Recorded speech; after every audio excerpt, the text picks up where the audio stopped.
This is C. Edward Baldwin, and you're watching The Ink Report. Black Lives Matter.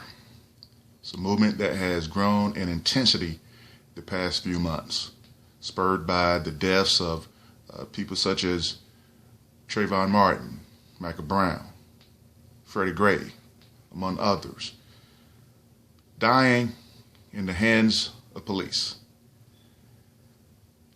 I don't know if there's a conspiracy going on. I doubt it. But it does seem as if black lives in the hands of police don't mean as much. Care is not taken. And this is something that has to stop. Where exactly it will stop and how it's going to stop, I don't know. But people are getting angry. Take a look at this clip and meet me on the other side. Please give the governor a chance to respond. Both candidates ended up cutting their messages short. The independent U.S. Senator Bernie Sanders visibly frustrated. It's okay with me. Listen, I don't have black lives, of course, matter. And I spent 50 years of my life fighting for civil rights and for dignity. But if you don't want me to be here, that's okay. No, sir, we want you to, be here and address that.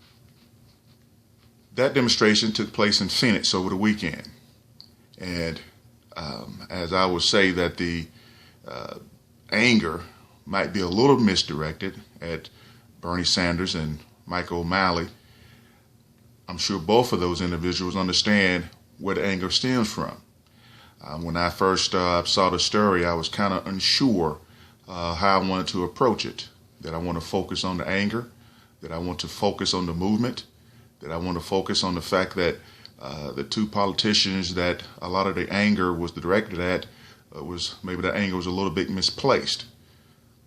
After all, Michael O'Malley and Bernie Sanders aren't Ted Cruz or Donald Trump or even Ben Carson. These two individuals care.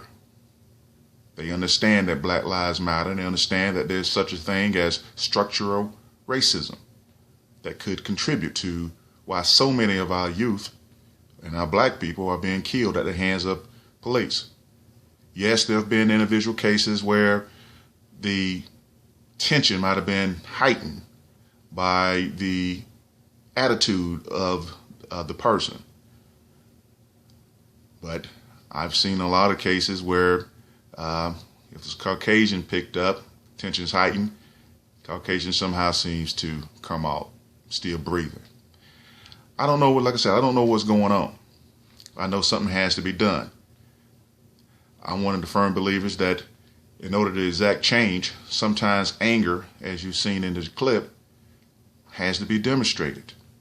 But I also know that anger unchecked and unbalanced with some peaceful interaction won't move the needle.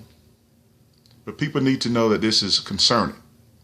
And those black folk that was at the convention or the talk this past weekend was letting people know that this is a serious issue and it's not going to go quietly into that good night.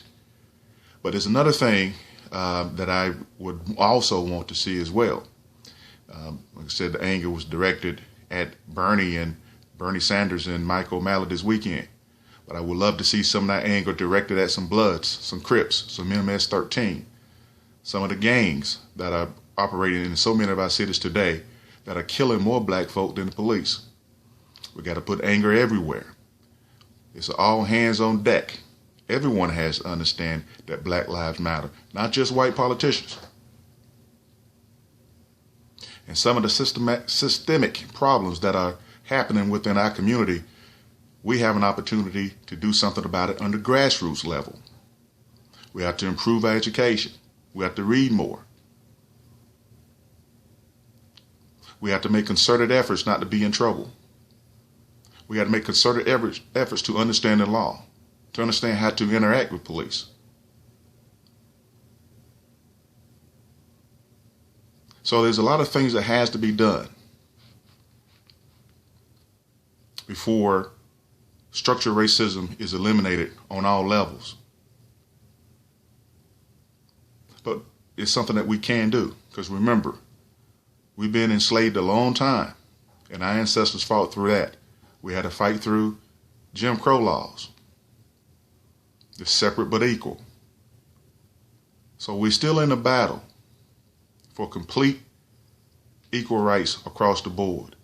But it's a battle that can be won. And sometimes it takes some yelling. Sometimes it takes some protesting.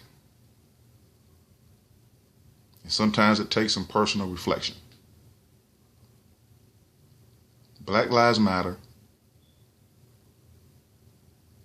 But it should matter for everybody. From the white politician to the black gang member. And all points in between.